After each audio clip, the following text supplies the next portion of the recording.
Hey everyone, what's up? How's it going, and welcome back to my YouTube channel. In this video, I'm going to be teaching you how I made my intro, and we're going to do it in After Effects. So without further ado, let's go. Here's the intro.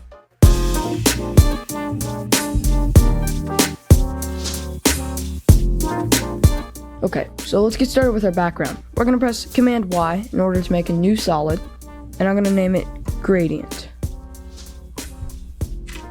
Just like that. Now go over here to Effects and Presets and search for Gradient Ramp. Once you find it, just drag it onto the solid. Now select any two colors you want, but I suggest black on the bottom and then whatever color on the top. So I'm going to do kind of a dark blue at the top, and then I'll do black on the bottom. Okay, in my intro I have a ball that kind of bounces from the sky and then transforms into the name of your brand. So that's what I'm going to do in this tutorial. For the circle, I went up here to the top, held down on rectangle, and selected ellipse tool. Then, while holding shift, you just drag right in the middle. I'm going to make it white, and just like that. Now, I can align it to the center of the screen. Just like that. Okay, so let's start animating. Go to your position value, and let's say right here, we can make a keyframe. Let's go back a little bit. Make a keyframe with it in the air. And then we can have it bounce back up.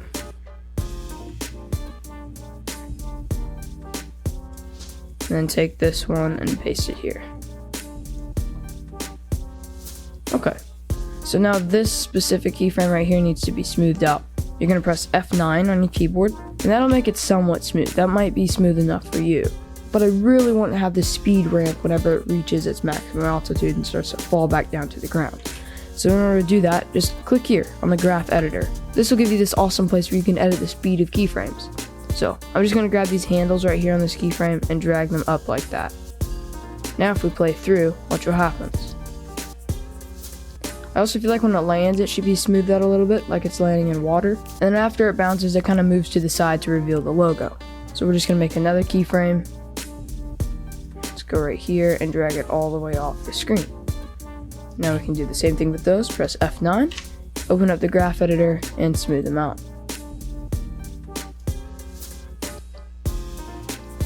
It's a bit too fast, but that's okay because you can always just take the keyframe and drag it further.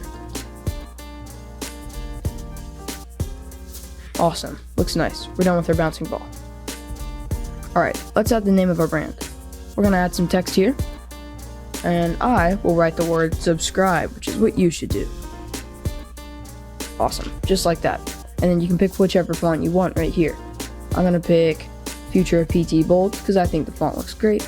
And you can change these settings over here to change how close together the text is. Alright, now go up here to align, make it smack in the middle. Okay, now we need to animate this text to where whenever the ball goes to the left, the text comes from here all the way to the right. So that's actually pretty easy to do. We can just copy the keyframes from the circle by pressing Command C, and then go to the subscribe layer and press Command V. Now line them up so they're going at the exact same time, and now we could just go onto the keyframe and change the value. But all the smoothing and stuff will still be saved.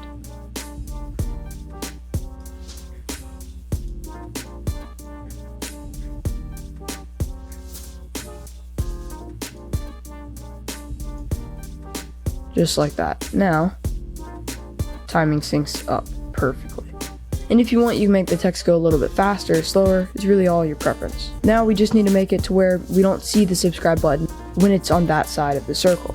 Now this may seem complicated, but we're going to be using something called a track match. It's actually really cool. So we're just going to add a square and put it right here on this side of the circle, just like that. And now parent it to the circle. We're gonna name it real quick, track matte, and we should name the shape layer circle. Staying organized is always important. So now you can see whenever the circle moves, the square also moves. That's what parenting does. And we want to make sure that that box covers up the entire text, so you can just drag it over like that. Now we just need to tell After Effects only show the text whenever it's touching that box. And that's actually really easy. All you need to do is make sure track matte is directly above subscribe, and then you're going to click the toggle switches and modes until you see this track matte option, and then just select alpha matte, track matte. And right here, this will show whatever the name of the layer is above it. Boom, it works perfectly. Also make sure to put the circle above everything else, that way you don't see that text before it. Alright, now turn on motion blur, and you're done.